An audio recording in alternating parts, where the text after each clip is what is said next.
বহাগৰ আলিংগন। কুলিৰ কাকলিয়ে দুখ মোকালিতে নিদ্ৰা হৰিল। খিৰিকীখন খুলি চালোঁ। শিলডল ভাঙি সোমাই আহিল মাথো ৰং আৰু ৰং। শিমলু পলাশৰে বুকু ৰঙা, কপৌফুলৰ থোপে থোপে বগা আৰু নাহৰৰ ৰঙচুৱা আবিৰ। দেখিছোঁ আজি হৃদয়বোৰ প্ৰেমৰ ৰঙেৰে ৰঙীন।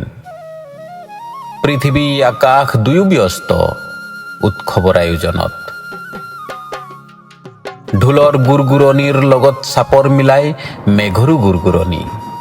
সেউজীয়া ধৰণিত বাজিছে মৃদু পৱনৰ ভুৱন ভুলোৱা বাঁহী। কঁকাল ভাঙি নাচিছে গছ লতা পাত আৰু বননি।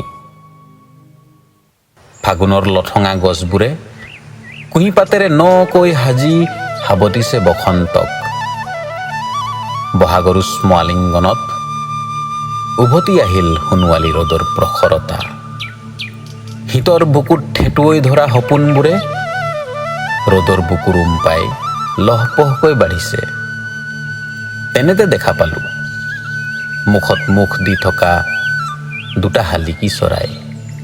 হঠাৎ বুকুৱেদি বৈ আহিল এটি বিৰহৰ নিজৰা।